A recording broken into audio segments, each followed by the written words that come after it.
Oke, baik, selanjutnya saya akan melakukan pemeriksaan sediaan hapus darah tepi dan hitung sel, di mana tujuan dari sediaan hapus darah tepi ini untuk mengevaluasi morfologi dari sel darah merah meliputi eritrosit, leukosit, darah tepi itu eritrosit, leukosit, dan trombosit, kemudian mengevaluasi dari jumlah dari leukosit dan trombosit, dan untuk mengevaluasi dari adanya parasit.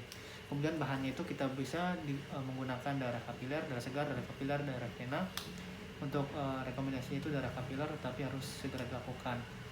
Nah, kemudian untuk alat dan reagennya, di sini kita andaikan di sini ada objek glass, kemudian di sini ada penggeser, ada pipet, kemudian ada rak untuk melakukan pewarnaan sediaan, kemudian di sini ada metanol absolut, kemudian di sini ada pewarnaan Giemsa, reagen Giemsa, dan ada larutan penyangga.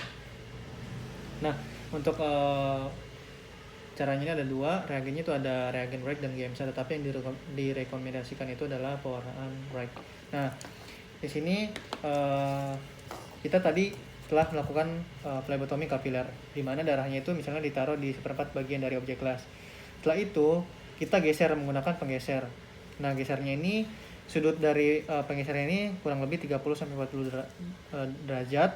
Kemudian kita geser, kita ke belakangin terlebih dahulu sampai darahnya ini menempel pada seluruh dari permukaan dari penggesernya. Kemudian kita geser searah langsung.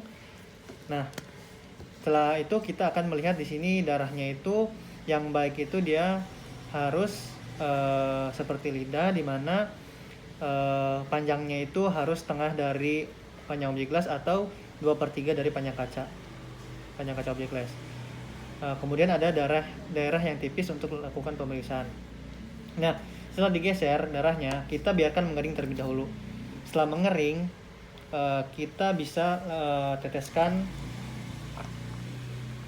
metanol absolut pada objek glassnya. Nah, ini tujuannya agar si sedianya ini melekat pada si objek glass. Kita teteskan, kemudian sampai seluruhnya, kemudian biarkan mengering kurang lebih 10 menit, selama 10 menit. Setelah mengering, kita bisa teteskan larutan atau reagen Giemsa-nya sampai mencakupi seluruh objek glass. Setelah kita teteskan, tunggu, biarkan mengering kurang lebih selama 7 menit. Nah, apabila kurang dari 7 menit itu mengering, kita bisa tambahkan dari reagen dari Giemsa ini, Wright. Kemudian setelah 7 menit, kita lanjut teteskan penyangga sama seluruh objek glass juga. Kemudian setelah itu kita biarkan selama kurang lebih 7 menit juga. Nah, setelah ngering atau setelah 7 menit, kita bisa cuci. Ini seharusnya ini dilakukan di tempat cucian seperti ini supaya kita bisa mudah melakukan pewarnaannya. Nah, untuk dibilas ini menggunakan airnya ini jangan terlalu besar dan juga jangan terlalu mengecil atau menetes. Kita bisa bilas sampai bersih, kemudian kita biarkan mengering. Biarkan mengering, taruh objek glassnya ini posisinya dalam posisi vertikal.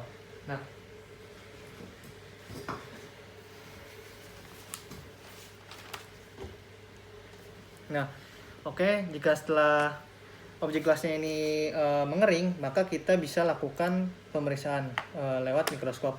Nah, perlu diketahui bahwa sediaan ini sediaan preparat yang kering. Jadi kita harus kondensernya itu dinaikkan dan juga diafragmanya dibuka. Nah, setelah itu kita lakukan dengan pemeriksaan pertama 10x10. 10x10 itu kita memeriksa distribusi sel darah merah. Kemudian lanjut ke 40x10. Nah, di 40x10 itu pembesaran 40x10 kita bisa hitung jenis leukosit, kemudian morfologi sel darah merah, dan koreksi jumlah leukosit. Kemudian kita terakhir melakukan pembesaran 100x10 menggunakan minyak imersi. Teteskan terlebih dahulu minyak imersinya. Kemudian kita bisa periksa parasit seperti malaria, kemudian morfologi sel darah, kemudian koreksi jumlah trombosit. Dan itu kemudian setelah itu kita harus hitungnya itu dengan cara seperti ini. Nah, ini posisinya mulai dari ujung sini, kemudian ngurut seperti ini. Nah, kemudian setelah itu kita bisa nah, ya untuk diperlukan diperhatikan bahwa daerah yang dihitung ini adalah daerah yang bagus. Daerah yang bagus itu adalah daerah yang kacanya itu dimana dilihat di Microsoft-nya itu erythrocyte-nya itu ada tidak bersinggungan dan terdapat halo.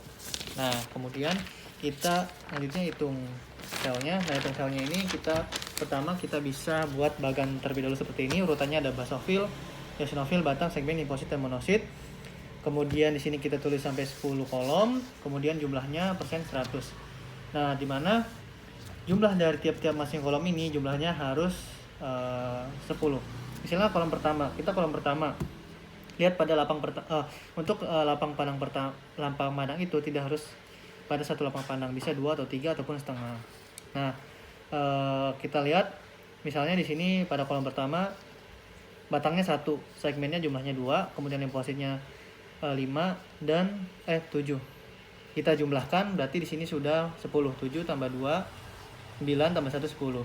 Kemudian kita lanjut lagi, apabila ada lebih dari 10 di kolom pertama ini pada satu lapang pandang, maka kita masukkan kedua. Kemudian kita isi sampai 10 lagi. Kemudian lanjut kolom ketiga, keempat, kelima, dan seterusnya. Dimana jika benar jumlahnya itu totalnya adalah 100.